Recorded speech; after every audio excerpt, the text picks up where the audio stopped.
Hello, my name is Casey, and I'm 59 years old. I want to share a part of my life story with you. I was lucky to be married to the love of my life, Milo, for 17 wonderful years. We were blessed with a son named Cody, who brought so much light and joy into our lives. Raising him was an absolute pleasure. But when Cody turned 17, our world was shattered.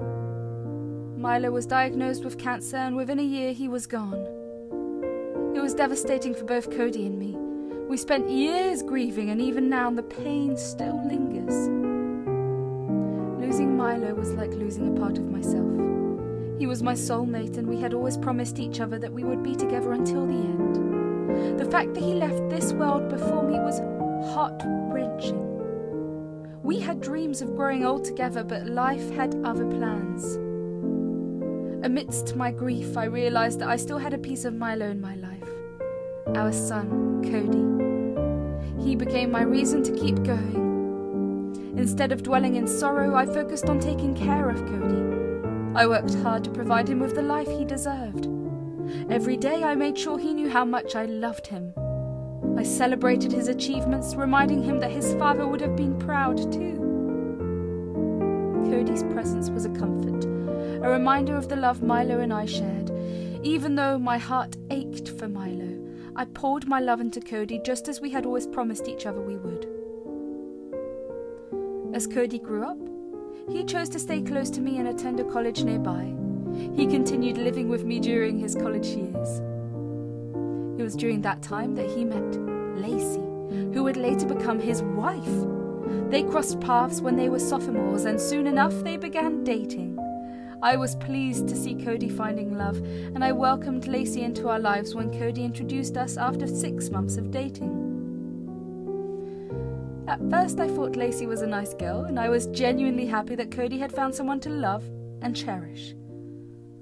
But as the years went on, I sensed a change in Lacey's behaviour towards me. She started being rude, making hurtful comments about my appearance or clothes, especially when Cody wasn't around. I tried talking to Cody about it, hoping he would understand, but he couldn't believe that Lacey would act that way. Reluctantly, I decided to minimize my interactions with her, hoping that things would get better over time. As time passed, Cody proposed to Lacey and they got married. I was overjoyed to witness my son's happiness, and I wholeheartedly congratulated the newlyweds. For a while, there were no major issues between Lacey and me. I hoped that maybe the rough patches we had experienced earlier were just bumps in the road, and we could all move forward as a family. However, the peaceful period didn't last forever. Sometimes things aren't what they seem, and as life went on, a storm was brewing that would change everything. As the years passed, Cody was still living with me because he was working hard to start his own business. I wanted to support him in every way I could, so I let him and Lacey stay with me. Lacey's job didn't bring in enough money for them to manage on their own, so I gladly helped them out. I covered their expenses and insisted they save wherever they could, assuring them that I would take care of things. During the first year of their marriage, things seemed all right. Cody's business was slowly picking up, but he wasn't earning enough to fully support himself and Lacey yet. Lacey treated me decently, at least on the surface. There were still moments when she would be a bit unkind, making snide remarks, but I tried my best to handle it. I believed that over time our relationship might improve and that things would work out for all of us. One day, Cody had gone to visit a distant friend, leaving me and Lacey at home together. I thought it would be a great bonding moment to share with Lacey, so I approached Lacey and asked her if she would want to spend the day with me. Hey Lacey, I was thinking, since Cody's out visiting a friend, maybe we could spend some time together, you know, watch movies, maybe do some nail painting, just have a nice girls' day. Are you serious? You think I'd want to spend the day with you? Well, yeah, I thought it might be fun for us to hang out. You must be crazy if you think I'd waste my time with that. Why on earth would I want to do anything with you?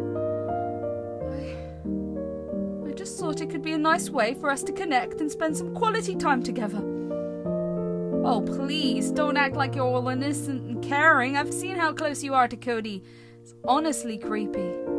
Creepy? He's my son. We've been through a lot together, especially after his father passed away. Of course we're close. That's exactly my point. No man should be that attached to his mother. He should only have one woman he values, and that's his partner. Cody and I have a strong bond, and I'm not going to apologize for that. We've been each other's support for years. Well, I don't care about your history. Just so you know, the only reason I haven't kicked you out of here is because you're the one providing for us. You don't mean that. I've been helping you both because I care about Cody, and I thought we could be a family. Family? You and I will never be family, so do whatever you want. Just remember, I'm only tolerating you for now. I didn't know what to say. I just watched Lacey as she smirked and shut the door in my face. Oh, I couldn't help but feel heartbroken, realizing that my son had married someone who seemed to dislike his close bond with me. I went over memories in my head, trying to see if I had been overbearing or had caused any problems for them, but I couldn't remember a single instance. I always gave Cody and Lacey their space, respecting their privacy in the house, and never imposed my opinions on them. Cody and I had a special routine. We'd have daily conversations over tea, sharing stories about our days and catching up. Sometimes we'd even go out for lunch on the days when I worked half shifts and Lacey was at work. I never thought there was anything wrong with that. After all, Cody was the light of my life, and I cherished every moment I could spend with him. To me, it was just a normal, loving relationship between a mother and her son. With my mind made up, I decided to talk to Cody about what had been bothering me. That evening after he returned home, I sat him down and shared my feelings about my conversation with Lacey. I hoped that by being open and honest, we could work through any misunderstandings and find a way to strengthen our family bonds. Little did I know that this conversation would mark the beginning of a much more complex and unexpected journey. I can't believe she said that to you! Mum, I'm really sorry about how Lacey treated you. No, you don't need to apologize for her actions. I don't expect her to say sorry either. What I do hope is for a chance to help her understand healthy family relationships and maybe build a better connection. I'll talk to Lacey about all of this. Thank you. It means a lot to me. After that night, something changed between Lacey and Cody, and I didn't know what had happened. But what I did know was that Lacey's attitudes toward me turned even more hostile. She seemed to relish in saying mean things to me and finding ways to make my day harder. It was like she was deliberately trying to upset me. What hurt the most was that Cody started to distance himself from me. Our special tea time conversations where we used to share our thoughts and laughter suddenly stopped.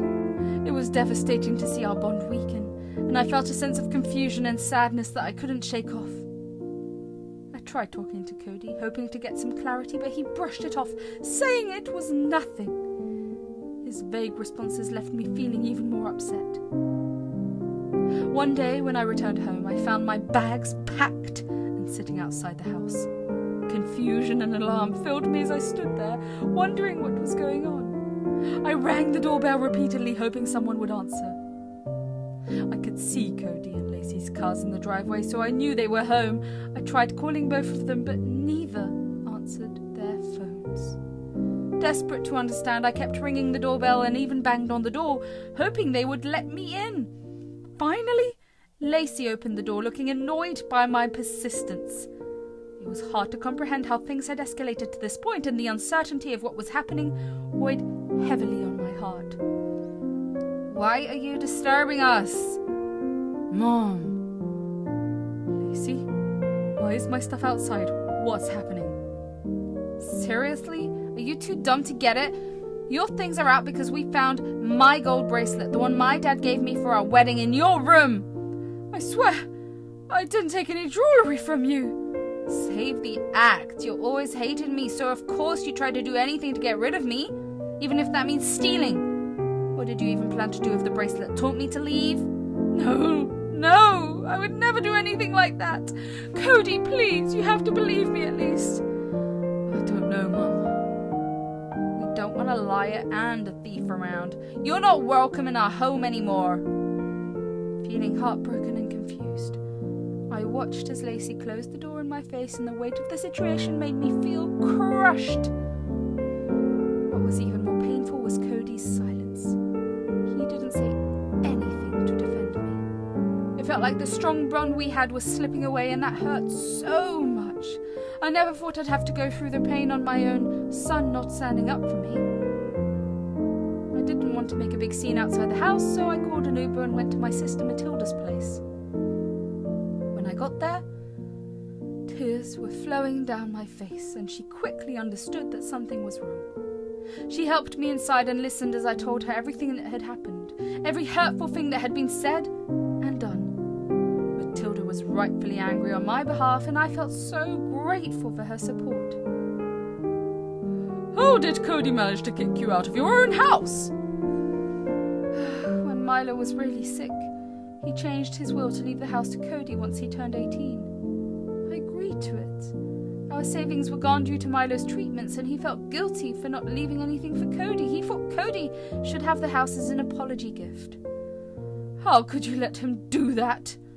It sounds like a reckless decision. I know. But Milo believed Cody should take charge as the man of the household. I agreed because I loved Milo and Cody was our world. I understand. Even if I think it was a bit foolish. You're always welcome here. Stay as long as you need to get back on your feet. Thank you. I appreciate your support. The following 3 days were a blur of sadness and feeling really overwhelmed. I was drowning in sorrow, replaying all the hurtful events over and over in my mind. The pain of being kicked out of my own home, the damage of my relationship with Cody, and the unkindness from Lacey were almost too much to handle. Every moment that went by seemed to make me feel even more down, like I was sinking deeper into sadness. Finding a glimmer of hope was hard, and my emotions felt so heavy. On the 4th day, Cody called me and asked if I was free to talk. Hey, Mum, are you free to talk? What do you want? Look, I'm really sorry for everything that happened. I want to make it up to you. Make it up? How are you going to do that? I want to get revenge on Lacey, and I want your help. Revenge? What are you talking about? Where are you now? I'm serious, Mum. I'm at a point where I can't take it anymore. Can we talk about this face to face? I'm not far from where you are. Fine. I'm at Matilda's place. You can come over, but you've got an hour to explain everything. And if I'm not satisfied, I won't be helping you. An hour is all I need. I'll be there soon. Cody showed up at my sister's place 15 minutes later. I took a good look at Cody and realized that my son looked like he hadn't slept in days. He had dark eyes, and his face looked pale and sunken. He hadn't shaved his beard, and a messy stubble sat in place of his usually clean-shaven face. Overall, he looked an absolute mess. All my anger towards him was replaced by concern. Cody, you look like you haven't slept. What's going on? Are you okay? A lot has happened since you left, Mum. Since I was kicked out by your wife while you watched. I know, and I'm sorry about that. Lacey made me choose between her and you, and when I didn't immediately take her side, she thought I was on her side. So, what made you change your mind about all this? That night after you left, I couldn't sleep. Lacey was sleeping like a baby, and it bothered me. Her phone was buzzing non-stop, so I got curious and checked it out. It was Reddit notifications. She had posted something there that was getting a lot of comments. What was the post about? She had posted about throwing you out. The more I read, the more I realized she had been sabotaging you for a while, hating you from the start. She planned to get rid of you all along. I tried to tell you, but you'd never listened. I know, Mum, and I'm sorry. She's been gaslighting me, telling me you were making things up to get between us. I never saw through it. Cody, all I ever wanted was for you to be happy. Why would I try to sabotage that? I don't know, Mum. I'm so sorry. I let her manipulate me and hurt you. Well, now you know the truth. What do you want to do about it? I want to make things right. I want to expose her for what she's done. I want her to feel the consequences. I didn't really know how to feel at that moment. On one side, I was relieved that my son Cody had finally realised how cruel his wife, Lacey, had been. But on the other side, it was heartbreaking to think that he had easily believed her lies about his own mother without any proof. It hurt a lot. Despite all that, I made up my mind to move forward and help him.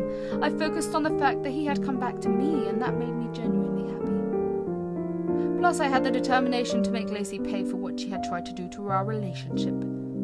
So, I told Cody that I was on his side and that I would help him. Cody's smile was wide and full of gratitude. We spent the next couple of hours brainstorming ideas on how to deal with Lacey's behaviour. The plan started to take shape, and it felt good to work together as a team, mother and son. The next day I went to Cody's house as we had planned. Lacey wasn't there yet, but Cody let me know that she would be coming home soon.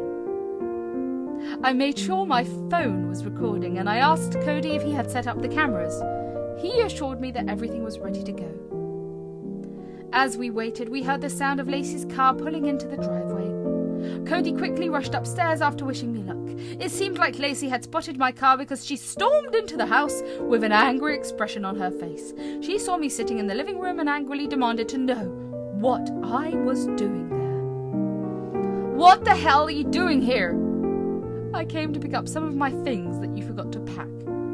"Where's Cody?" "Cody offered to pack my things, since I was thrown out for stealing." "Stop lying, Well, damn, you didn't steal that bracelet." "What are you talking about, Lacey? Don't play dumb with me. I know you didn't take it." "There's no evidence of anything.